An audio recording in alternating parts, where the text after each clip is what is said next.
Thank you very much. Please stay seated. How's everyone doing? So how many people have seen any of the episodes? It dropped just today. Okay. Okay, Thank so you. I just... Thank you very much. No, but I want to be spoiler aware. I watched it while also monitoring the Trump trial, so I'm going to need a stiff drink at the end of this. First of all, it's brilliant. Congratulations. Thank you. It's so brilliant. Brilliant. It's also, I won't swear at the beginning because my producer now has a swear jar and I have to buy lunch every time I swear, but it is... Really? It is insane. Yeah. I say things, there are profanity-laced sentences that no one has ever said. And like arrangements of the profanities, like new and innovative arrangements. And you know, I worked in politics. I worked for McCain, who like could swear better than anyone. And there were just arrangements of the F word that I never have come across, which is amazing. So I was watching it in the office. I've watched it around the clock the last couple of days. And I would run out of my office, I screamed at the rattlesnake scene. We're going to have to talk about that without spoiling. And my young, brilliant staff said, "Are you watching the trial?" And I said, "No, I'm watching A Man in Full because I'm talking to Jeff Daniels tomorrow night." And they were excited, because it's you, but they weren't necessarily Tom Wolfe. You know, it wasn't top of mind. So how did this brilliant Tom Wolfe novel get made? It was written in the 90s. It wasn't Bonfire of the Vanities. It was another one, and probably didn't get the heat that one got. Hanks made a movie of Bonfire, and I don't think it did very well. But I don't know why. I know David E. Kelley, who wrote all 6 episodes, was aware of the book, or had the book, or optioned the book, or was hanging on to the book. And I think David got into, well, I mean, these things, they take years. And David, I think, had some success enough that then someone said, "What do you want to do?" And he said, "I got this Tom Wolfe book." And I think it took however long it took to put it together. Regina King came on board, and Tommy Schlamme, who's a director, really veteran, great director, did 2 of the episodes out, and Regina did the others. So you had that team together. It's incredible. When they came to me, and my wife and I, we were in Florida at some rental house with the grandkids, and I read the first episode, and I said, "Well, I'm leaving, I'm going to do this," and I didn't see the other 5 episodes until they kind of came, and it's a wild ride, folks. You got to buckle up. It's a wild ride. And what's so, and the reason I sort of started with Tom Wolfe is because the violent collisions racially and socioeconomically and geographically are so, like, right now. David did some updating with the numbers and sets it to date, but yes, it's got racial injustice right next to the largesse of some real estate tycoon in Atlanta who's owes over $1 billion to various banks and is so overextended and corrupt. As I said, it's right now. So, yeah, and so it's all, I think Tom was, maybe like a lot of his writing, he was ahead of his time. And I think David just kind of, guided it a little bit to get it to today. You've played, I came and saw you on Broadway, you played Atticus Finch. I just quoted Will McAvoy when I praised my colleague Chuck Todd for going after Rhonda McDaniel. You've played these iconic characters and very moral and good ones, and this isn't. Was that fun? Was that fun? And what was that like? No. These are the fun ones. These are the fun ones. I'm sure. Charlie Croker is described as crude, rude, despicable, loathsome, corrupt. And you just get to kind of wear that. and out front. And he's also larger than life. it's not what they teach you in Star School, which is less is more and be, you know, Gary Cooper looking off into the sunset. You're coming in big. And there's an accent to it, a Southern accent, that probably doesn't sound like any Southern accent anywhere. But that's Charlie. And Tom Wolfe wrote him larger than life, so the accent had to be larger than life. And there are times when you cannot understand what he's saying because the accent is so thick. Tom Wolfe wrote that in. And so I did that. And I mean, when you're doing scenes in front of a camera, you're always very aware that it's this. And any little eye movement is big, even on your screen at home. It's big. And, you know, Winger told me in terms of endearment. She said, film acting is with your eyes. Stage, you're the whole body, but it's your eyes. And it can see you think. But if you're big and you're larger than life and you're coming in, I'll tell you what? Yeah, that's right. You know, and you're you know, big movements and all of that. It's like, I remember I kept waiting for Regina King to come around the corner after 1 or 2 takes. Because I told her, I'm coming in big. And I told David, I'm coming in, and they're going, great, great, whatever that means, great. And there it was on day 1. And take 1, take 2. Okay, this is where okay, here she comes. All right. Great, let's move the camera. It's like, what? And I kept waiting for her to go, okay, great, really great. Let's just turn it down just a little bit. Let's just try one just for safety. Never came. Never came. I know enough to be dangerously ignorant about how these things are created, but is any of the first episode, I mean, do you shoot the scenes of your birthday party near the beginning of so that's, I'm going to say the birthday party was the first night of shooting, yeah. So without spoiling, I mean, everyone should go home and watch as many as you can stay up and watch. It's so thrilling. It's so fun. You will scream out loud. I screamed out loud in episode 2, the rattlesnake. But the you know, talk about how we meet him, right? And he throws himself a birthday party and. Charlie Croker throws himself a 60th birthday party. He's there with his 28-year-old wife, and he so hot. he invites all of his friends, who all of them hate him. And he's thinking this will, you know, I don't know what he's thinking. And he's going through just greeting everybody, and then there's Shania Twain. Like actually. That he paid to come and sing for him, God knows what. And there she was, looks like we made it, you know. And I get to stand there right in the center of the dance floor and let Shania sing to me like it's the most natural thing in the world, which is very Trumpian. Yes. You know? Well, so that's where I rewound it. I'm like, is that? Oh my God, that is Shania. I mean, and obviously Tom Wolfe wrote it before Trump was anything, and it was optioned. These things take a long time to make, but it's just, you can't escape the Trumpian hangover or overshadow. I mean, was that, and you are so fluent in every little nuance of him and his appeal. Was that in your head at all? No, I didn't. To be honest, I didn't think about Trump at all, which I know will disappoint him, but I didn't. Tom, I'm told, based it on 2 or 3 guys like that in Atlanta. Yeah. I had the name of one of them, and I knew a guy who knew him, and said, "Oh yeah, that's so and so," and that's him in the book. Yeah. So these guys exist, as we all know. They're out there. They're out there. So it's not just Trump or just these 3 guys in Atlanta. It's these guys who are so overextended, using other people's money. And certainly in the 90s, and maybe now, they're corrupt.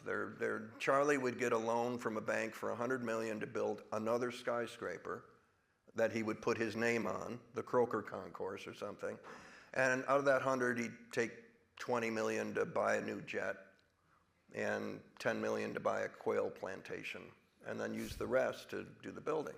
Well, the bank got tired of that, and the first episode is the scene that still cracks me up with Bill Camp and Tom Pelfrey, where they call me in.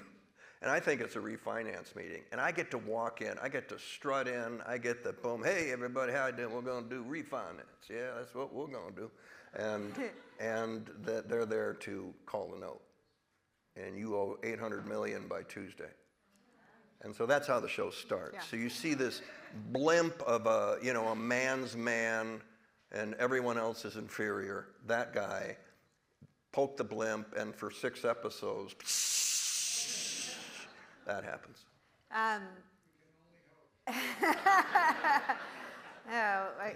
Won't it be great, though? Won't it be just... Because then we're going to have to go to all the trials, and then we're going to go to jail. We're got to go to jail. We're going to go to jail. Orange jumpsuits and a prison haircut. That's what I want. Are you keeping an eye on the trial in Manhattan at all? What do you think? It's great television. It's Shakespearean. Correct. He's so desperate. He's so scared. He's afraid.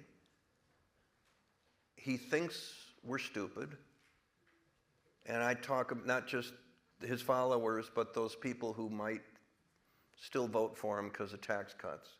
He thinks those people are stupid, and that they'll still believe, that he didn't have sex with a porn star, and he didn't do this, and he didn't do that, and he didn't do that.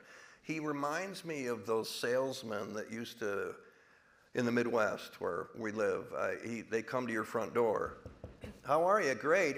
You have never seen a vacuum cleaner like this one. This is the most incredible vacuum. It's the best vacuum cleaner in the history of the world.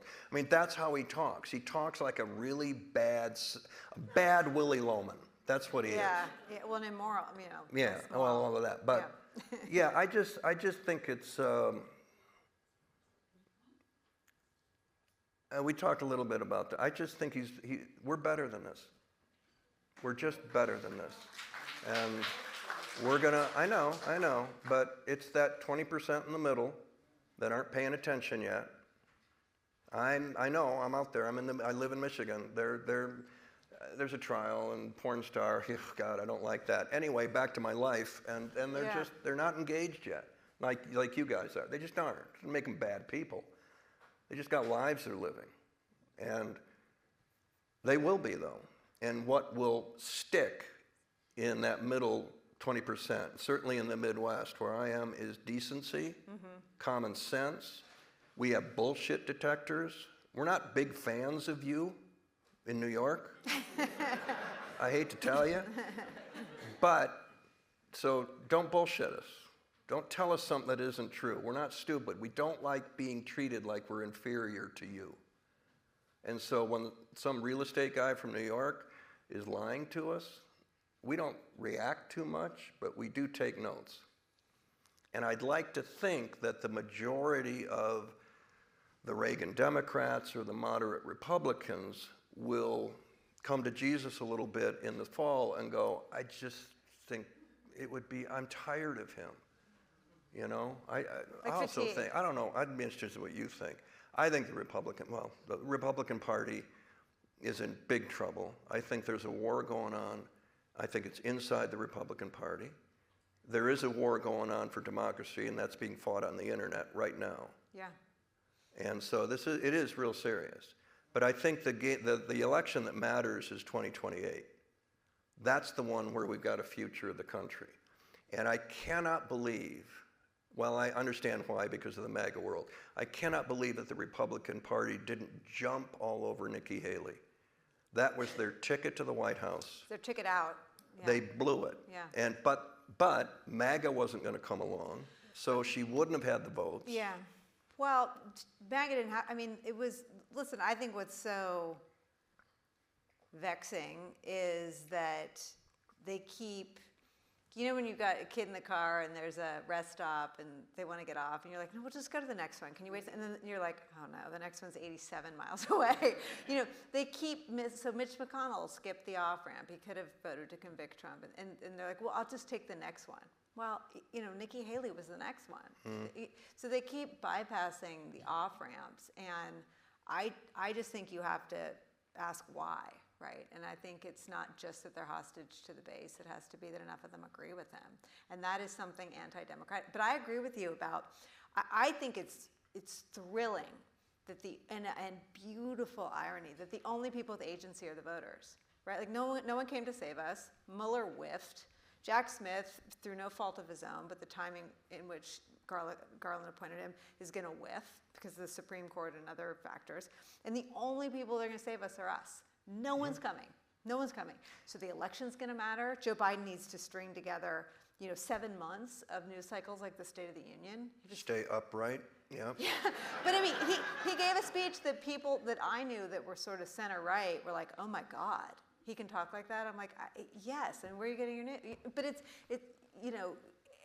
the election's going to matter, the campaign's going to matter, and voters will decide. And I agree with you. I think that in the fall, people that are not watching our show every day or not taking it all in or not monitoring the trial, on the side panel. There's no cameras in there. I mean, the amount of people watching is so amazing. There are no cameras in the courtroom. There's no audio. I mean, you can see more of the Supreme Court than you can of the Trump trial. And I meet people in the grocery store who are like, wow, that Pecker testimony, he was great on redirect. I'm like, really?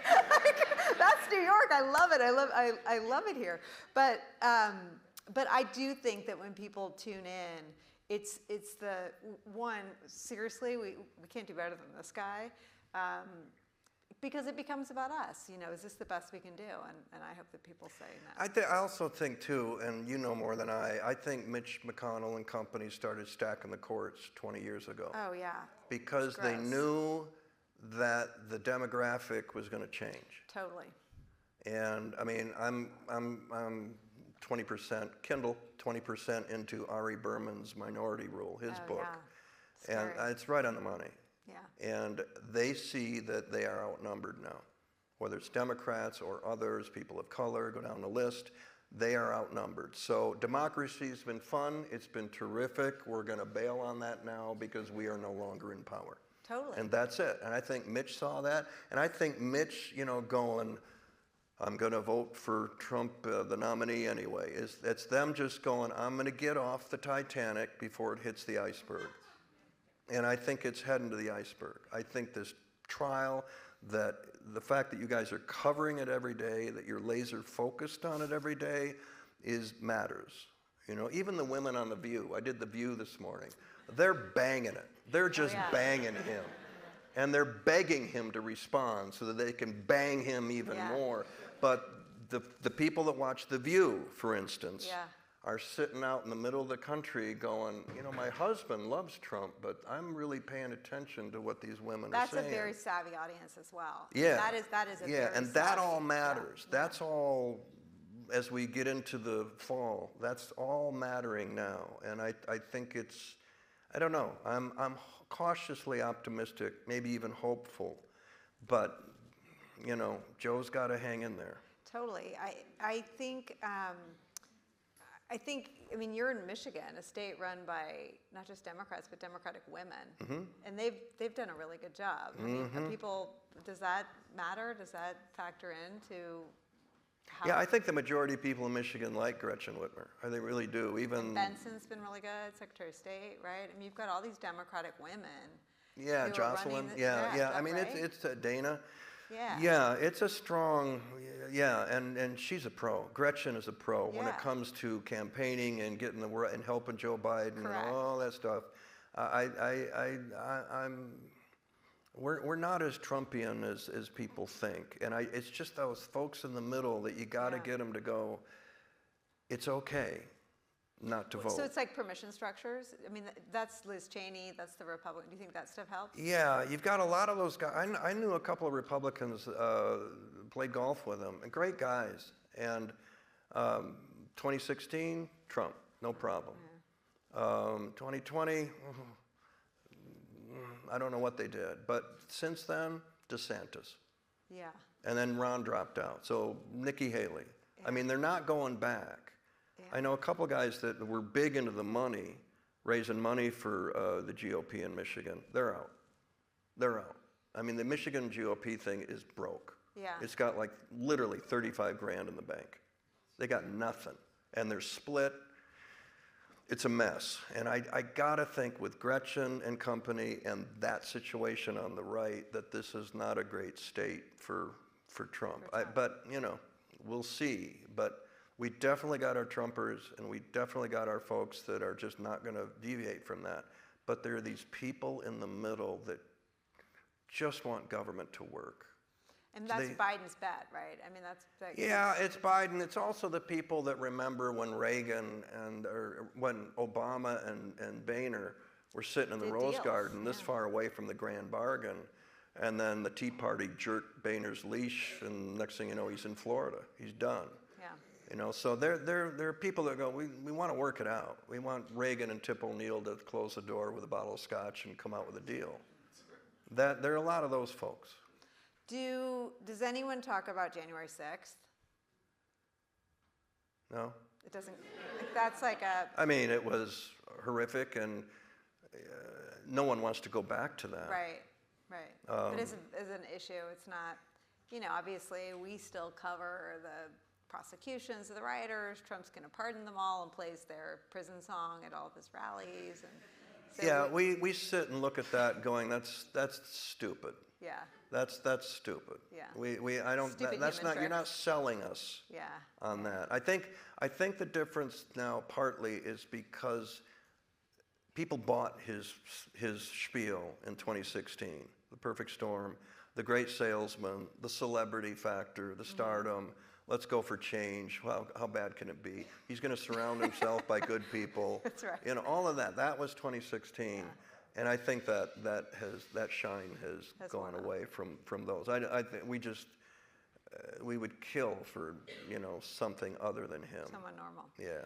I mean, Trump loves to engage Hollywood. He's obsessed with the Oscars and the Emmys, and I mean, does anyone, you know, is he just sort of like a gnat on the, you know, does anyone talk about Trump or care about Trump? You actually have to do something in order to get an award like that, you know? You can't just be Trump. But he's so triggered when famous people don't like him or love him, or, you know, he's so obsessed with your industry. Yeah, I was in the middle of COVID, I think it was right before Easter, so we're a month into COVID, and Trump tells us all to go to church, right? I'd had it. So I play guitar a little bit, I write songs. So I wrote a song called the Trumpty Dumpty Blues. Or it just ripped him. And I just put it in the note, I left it alone. And, you know, in the fall, it's gotten worse. And so I had it, I called my publicist, I said, I have this song, I don't, you know, tell me it's a bad idea to put it up on the internet. Just tell me and I won't do it. And he goes, I think it's great.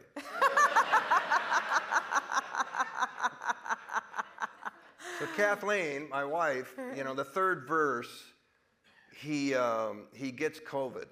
And she said, you can't do that. You can't do that. And I said, well, up it goes. I can't help it.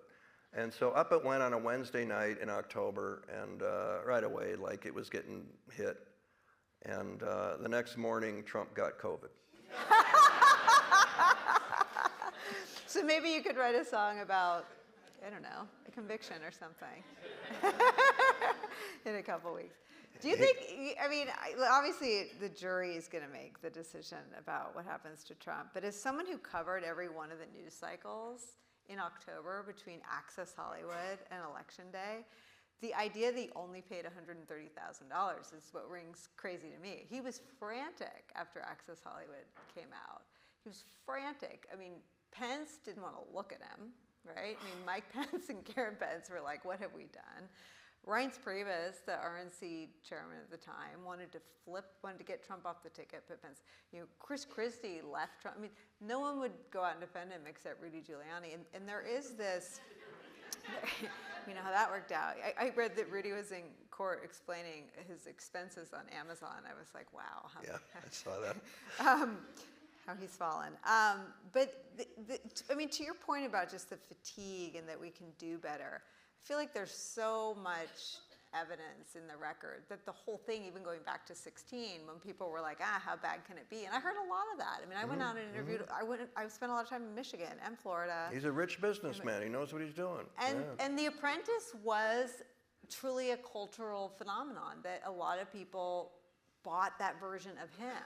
His presidency was nothing like it, but do you think that people are still open to new information, this swath in the middle, or do you think that people are just, I mean, I worry that I'm sort of spitting into the ocean, that everyone's numb and everyone knows what they think. Do you get the sense, sort of from having more contact with the real world than I do, that people are still taking in information about him? I think that there's, again, I go to that group in the middle that doesn't care about politics, right, that is sick of it. So in the fall, they'll just say, what's on the menu? They have to vote. Yeah. I mean, they know they have to vote, and so they'll start to pay real attention then. I think a lot of the people will see the ads from this group called the Republicans Against Trump. Yeah. I think those guys are kind of brilliant because they're going to, all the Reagan Democrats and moderate Republicans are going to see those, and those are going to make those are clear. Those make a lot of sense. And I think it's going to matter. I think it's going to matter. I think people too, again, this is the Midwest. We respect things that are bigger than us. Many people go to church, so their faith is bigger than them. The government, the office of the presidency is bigger than they are. Even Reagan said, I'm only here temporarily, and I've got to leave it better than I found it. Our institutions are to be respected. They're all up here, and the rule of law is up here. All those things are bigger than we are, and we have to honor them and treat them as sacred. We're very aware that Trump doesn't respect any of those, that those are all gone, and the biggest thing and the only thing that matters is Donald Trump. We see that, and I think that's going to matter, you know? I mean, I did the Comey rule. I did Jim Comey, and Jim's whole thing was, like him or not, his respect for the rule of law was bigger than he was. Still is. I mean, and that's where I was like focused in on that. And then you see Trump, who doesn't respect anything, anyone at all. And I think people in the Midwest who have a sense of decency and want to elect people who are better than we are, who are more decent than we are, smarter than we are, you know, that's who we want. And he's not it. Do you think that the abortion issue is something, I mean, Governor Whitmer has been pretty masterful in making that something that people understand they can vote on and have an impact on. Do you think that's a big issue there? Yeah, and I hope it turns out the vote. Yeah. I hope the women who are going, I'm going to vote on a one-issue thing, I'm going to go vote on that. Great. Even though my husband might be doing something else in the voting booth, I'm going to go vote on that. I think that's going to be really important. I think there's a hidden male vote on that too, because I think we focus a lot on it and we in the media, I think, are to blame for some of this as a woman's It's health. like white blindness, you know. We're all kind of, aware of what we weren't aware of before. And I think there are men out there who are going, I'm going to tell my wife what to do with her body. My daughter, my grand, that's a no. That's hard no, And which may not have been that way 10 years ago. Right. I mean, the Supreme Court is also looming over everything in our politics, over choice, over Trump's, whether he faces any accountability for the federal crimes for which he's been charged. It used to be this big driver on the right? I worked in Republican politics. It was a big deal on the right. It feels like that's slowly inverting itself, and that, you know, to your point, that the Republican strategy was to stack the courts because they knew they couldn't win popular elections anymore. Yeah. We'll see what they do on the immunity. You know, I don't. You know more than I. Maybe well, I got a tip today that they're going to do something.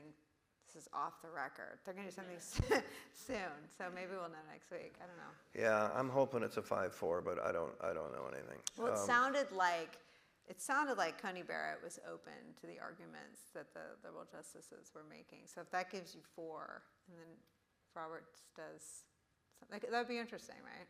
A little plot twist. It'll be interesting. I also think, generally speaking, certainly the Supreme Court, anything that the courts can do to kick it down the road and not be responsible and not be political, not be seen as political. Let's just kick it down the road till after November, let the voters decide, and that way we didn't have anything to do with what happened. You can't blame us, versus ruling on immunity like next week. Well, but Liz Cheney would argue, or has argued, that it can't be that you can commit the crimes Trump committed on January 6th in broad daylight with everybody watching and face no accountability before standing for election again. Like, it can't be that that's the case in the United States of America. I mean, you played Comey. That's not how the rule of law is supposed to work, that the most powerful person can duck and dodge and weave and have zero accountability for something that someone less powerful. I mean, his poor schlubs are sitting in the D.C. jail. And I wonder, too, if the Supreme Court justices listening to that immunity thing they're lawyers. I mean, basically, they're taking the counter argument all the time. Well, the lawyer's saying this. Well, what about that? Let me go this other way to just kind of, I don't know enough about lawyering. But I don't know enough about the correlation between what they say, which sounded like that, and what they do. Right. What do they do when they get in the room back there? Yeah. But I do think that it is going to come down to the voters. I think it's going to come down to the voters. I hope the young people out there, as outraged as they are about so many things, I hope they become outraged about their friends who aren't going to vote come November. Because you want to do something for this country, you want to actually participate, vote. That's your weapon. I would love them, they won't, to make a federal law. At the age of 18, if you don't vote, you're fined. I mean, there was a day, I remember the draft. I got a draft card. I got a draft number. I was 312. And they were, they weren't coming for me right away, but they were going to come for me. That was a wake-up call. You're 18 and you're going, like that. But if you have to vote, it is a requirement to live in this country that you must vote.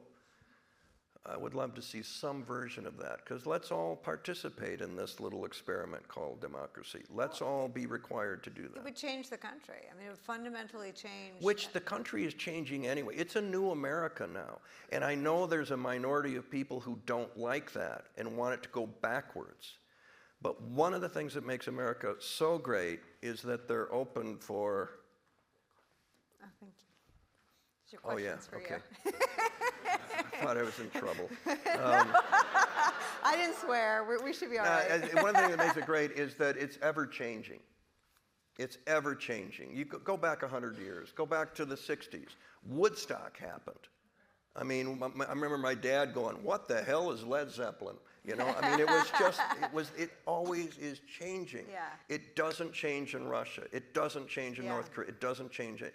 That's one of the things, and it's messy, and you may not like it.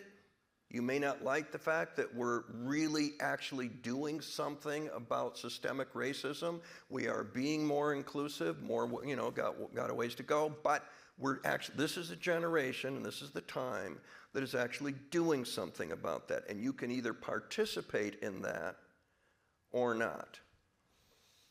I don't want to ruin that. I want to go straight to questions. I do want to ask you one more question though about the series. I mean, you're an exquisite company, and the whole storyline around Georgia, and that doesn't happen in Georgia, and the cop. I mean, it broke me. I mean, that part of the story is so profoundly compelling in the moment in which we live, in the moment in which I cover. That Wolfe and David E. Kelley put those two stories in the same thing together, and there is a little bit of a thread between Charlie and what happens to Conrad with the cops. Right. To Jilly. It's again, he was ahead of his time, and it's brilliant. Look, we're all aware now. You know, George Floyd made us aware of the phrase called white blindness. We all get it now. And the question is, what are you going to do about it? You going to go back because you want it the way it was? Or are you going to go, you know what, let's open the door and we're a better country like this. This is a hypothetical, but there's an 8-year-old kid in Alabama, black, right now. And we're oppressing him. We're not giving him the education. We're putting him over to the side. We're keeping him poor. We're doing all the things that we do. But if we didn't do that, if we actually opened the door and made education a priority, and we got that kid the education, and then the kid got a little bit of a grant, went to a decent college, he was wired to do medicine, he ends up at Johns Hopkins, and then 33 years from now, he cures cancer. Let's do it. All because we took the time to open the door. Right. We're a better country if we open the door.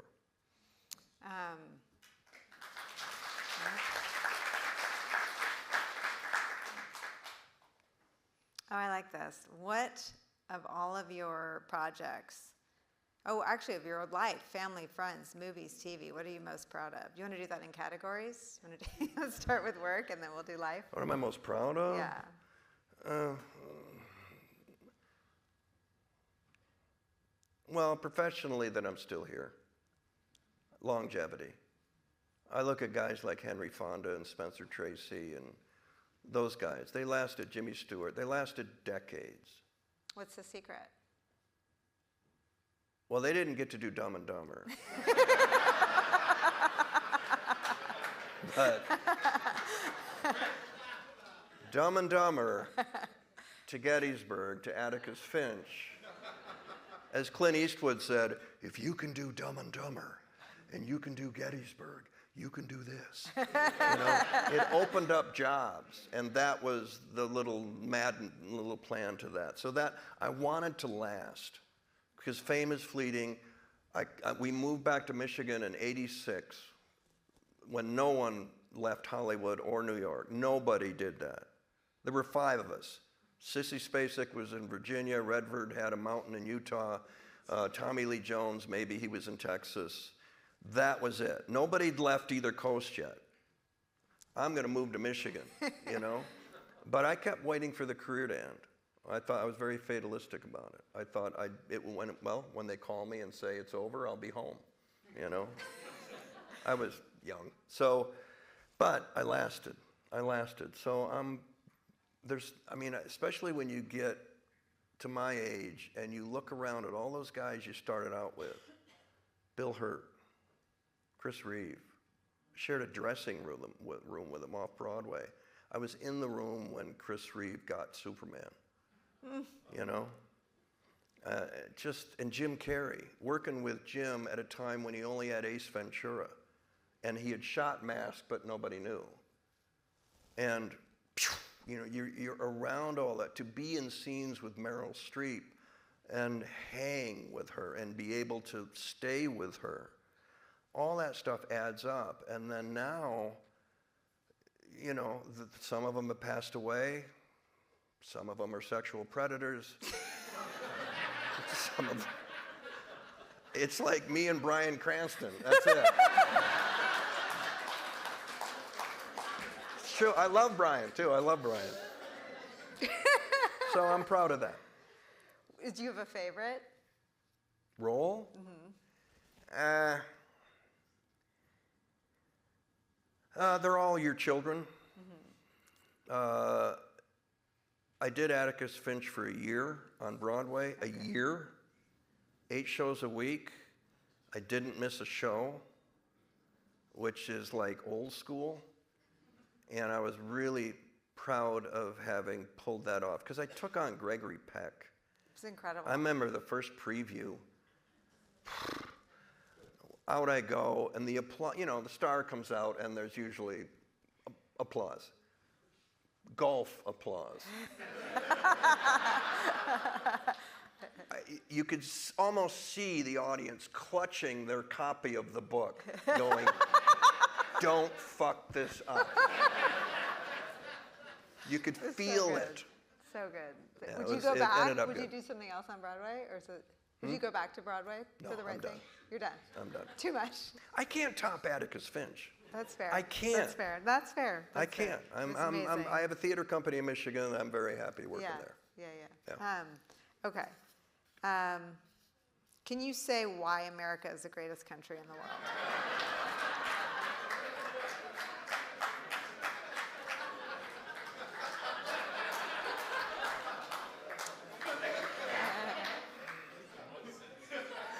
I can almost do it. I can almost. And then I would be searching for line and calling for line.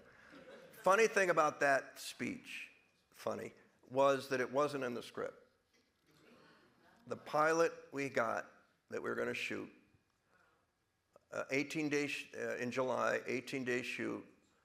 The first scene was in the newsroom talking about what happened at Northwestern. And about 10 days before the first day, Aaron comes up and he goes, "We need to see what happens at Northwestern. You're going to get a speech in a couple of days." I said, okay. And there it came. And you have Aaron Sorkin handing you the speech that usually goes to someone else. And he said, "Can you learn this?" And I said, "Aaron, I've been waiting 35 years for this speech." So I went to work. And I drilled it and drilled it and drilled it like some athlete practicing plays. I had that speech backwards. I could do it fast, slow. I could spin it. I knew it like you know the lyrics to Happy Birthday. I knew it that well. Because I knew also in my career, this was a turning point. If I could hit a home run with this speech that Aaron Sorkin had written, I'd probably buy myself 10 years. And so on the day we went to shoot it, we're driving up from the trailers, and I jumped in Aaron's car, and he leaned over and he goes, "As important as this speech is to you, it's twice as important to me." And I get up there, and we shoot the crowd first. We spend the morning doing this, and I kind of just running it for him. I'm not really laying into it yet, you know, and then lunch, and then here we come around here like this. And Aaron comes up and he goes, "Do you need cue cards?" And I gave him a look that I would never give Aaron Sorkin again.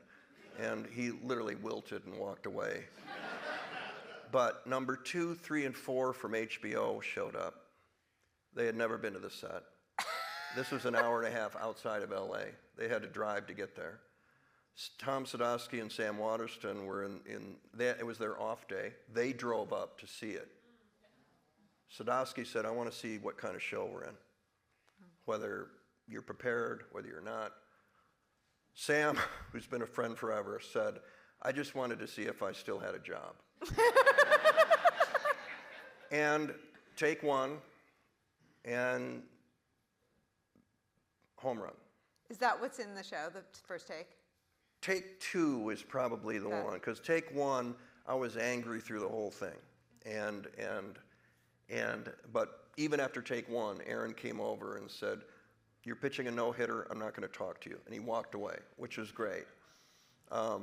And then Greg Mottola, the director, came over and said, "Okay, on the first take you did this, you did that." I said, No, don't tell me what I did. Tell me what you want me to do next. And because I was like, boom. And he goes, "Melancholy. It'd be a little more melancholy in the second half. Less Wish ending. it could be." Yeah. And you see that. You see McAvoy just, you know, we didn't identify ourselves by who we voted for. We didn't belittle education. We cared about the arts. You know, and it was just like, and they were crying. Keep going. They were crying. They were crying at Video Village, and that's when we knew we had a show.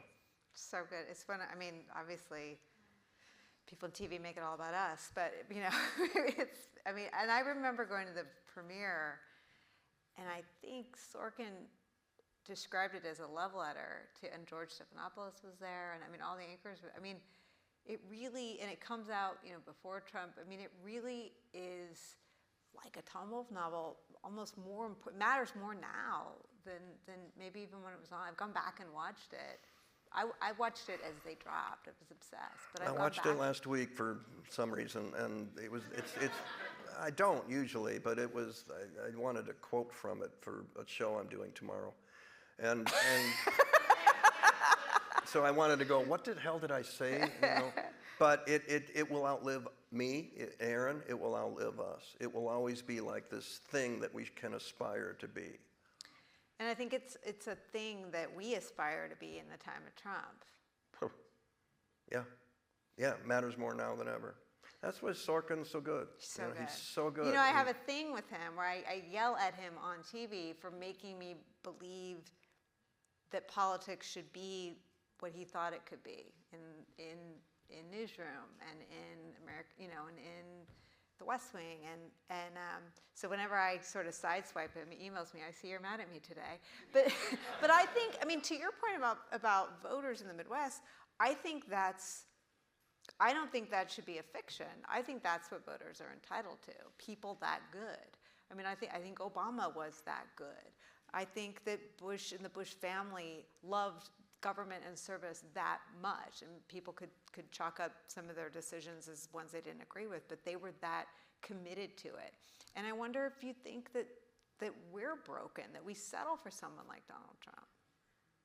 Yes, and I don't think social media is helping at all.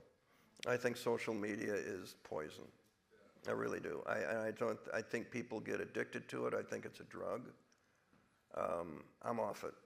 And that's not being noble. I can't deal with it. And outrage is now the new way to converse. And you say something so that you can see how many likes and retweets you get. And you're in your silo of news. You're seeing only what you want to see and people who agree with you, and let's get more outraged than we were yesterday. And I don't think that's helping at all. It used to be that it was, way back to Cronkite and all those guys. They just laid out, here's what happened, boom, boom, boom. And then you'd sit around and talk about it, and, your parents would anyway, and try to, have an opinion about it. Now, and I think a lot of it's good. I think, the people you put on your show, I told you before when you came to me and said, you want to come on my show, I said, why do you want to hear from me? I'm just a, Hollywood liberal, but my viewers you get love people. them. I learn stuff. I learn stuff from the people you bring on. They're great. And that's we need that. That's the good part. But it's the social media part where anybody with an opinion can suddenly become Marjorie Taylor Greene, and now they're in Congress. It's really.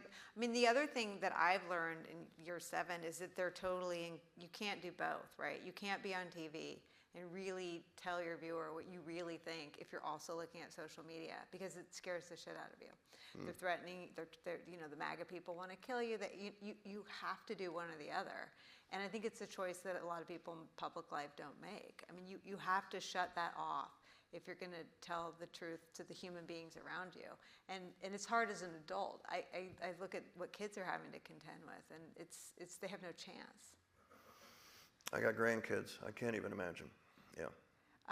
I want to get a couple more of the Sure. audience questions in, because I feel like I've all right. You're doing great, by the way. You've done this before.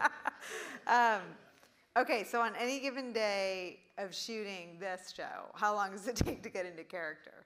Especially this character. Seconds. Really? Yeah. 'Cause he's it's so gotten fun. easier as I've gotten older. There used to be a lot of pacing and a lot of, I'm sorry, I'm getting focused. There was, no. Now it's just, just get that action and go, I'll tell you what, why aren't we shooting? Let's go. So Then and it changes your whole body. yeah, your physicality. That accent helps. You can get that going, and next thing you know, you're thinking, and you become him. That's the fun of doing people that aren't remotely like you. It's not that you're acting, it's that you can kind of actually become them, and it becomes this little magic trick inside you, and you can hear him thinking, and then they say cut, and he goes away. Good, right? Well, yeah. In this case. Any Tom Wolfe lines in particular stand out to you as a character? Well, I don't know if it's a Tom Wolfe or a David E. Kelley, but I had great fun, as an exclamation, like, oh my God. I mean, but the line was, Jesus balls almighty. There's a lot of balls in the script. A lot. I mean, this is one of the arrangements that I mean. The title, but yeah, it's that was I just cracked up when I saw that, and I couldn't wait to say it. I mean, and there's a lot of that, right? That it's just, and it's why it's like deliriously fun. It is, and to say that it is the best escape I've had from the Trump story in years is not an overstatement. I mean, it's just. Yeah, it pulls you all the way in. Yeah, it's really good. And they aren't always. Sometimes you go, oh Jesus, but this one, I mean, it's Regina and all the people around it. They've had their hands on it for the last 6 months, and they did a great job. So this is a question about what you watch. What shows do you stream? I got asked this at an LA Times Emmy thing the other day, round table, and we don't watch anything. And everyone else is going, oh, baby reindeer. Oh, they're just popping, 3 body prop, whatever. I'm going, Ted Lasso? I don't know. I don't know. I don't watch a lot of news anymore because I can't handle it. I mean, I actually get that. Like, well, it's not that I can't watch other people working. Yeah. I just see the tricks. I see oh, that's what you're doing with that. Do you watch sports, or what do you watch? Yeah, sports. Yeah, but look, I'm for drama. It's the Trump trial. Yeah. It really is. I mean, we're heading toward it in November, and it's on our television set. Yeah. And it has been years of, I mean, January 6th, it has been years of drama around this guy. And are we going to see him fall or not? It is Shakespearean. I mean, I think it is Shakespearean. He's got the family is Shakespearean. Yeah. Yeah. I know. I was trying to think which ones. You could also go Uday and Kusei, but I mean, I wonder if you feel like the intersections are, at some point it all feels like it's about him, right? Succession felt like it was about Fox, and I mean, like at some point, like our circuit's so overloaded by actually him and the story we have to cover, and his impact on culture and the characters that are we seeing ghosts and seeing Trump in all these characters? Yes. Thank you. But and again, I wish they had cameras in the courtroom, but the real deal is going on in Lower Manhattan. Yeah. So what do I watch? I'm kind of fascinated with that. I do tune in, and even though it's Lisa Rubin's out on the sidewalk, standing in the middle of the street. Suzanne Craig. Trump says the city. Yeah. And she's like, wow, this is live TV. And Trump says the roads are closed, and literally you can't do an interview with a reporter without hearing like not one but seven, the ambulances drive by. Like the road's not even closed in front of the courthouse. Yeah. So I'm following the little scroll of who's saying what, which is a complete bore, basically. Correct. But Keith Davidson said what, and what does that mean? So I'm all in on that. Yeah, it's a long it's novel, and I'm reading all the way to the end. Yeah, we're on when I was on maternity leave, I watched Suits because I was up all night, and it had been a long time since I'd watched anything with that many seasons. But there's a parallel to the Trump story, right? Like I feel like there are as many seasons to the Trump story as there are to Suits, and we're like in year, and I've been covering the Trump story so long that when I read the Michael Cohen, Keith Davidson text, I can go back and look at what I said on the air with Brian Williams, who doesn't even work at my network anymore. I miss him terribly, and say, I remember being on with Brian Williams and saying this about, I mean, I've covered the story so long that when their testimony, which I agree is completely riveting, is coming out, I remember what was public at the moment. And so it really, I mean, the public is owed this inside look at what was really going on in the Trump campaign. Mm-hmm. It will inform everything. All of us. Come fall. I love getting to talk to you. You are going to be on my show tomorrow. I am. A Man in Full is truly the best escape I've had from my job and my mommy duties in a very long time. I loved it. I absolutely loved it. Thank you so much Thank you. for doing it. And everybody, it's early. I mean, you can get through at least 4, and then we can talk about it. And I get through 4. My colleague Delia is here. I screamed in episode 2 in the rattlesnake scene. So when you scream, think of me. Thank you so much. Thanks, Nicolle. Thank you.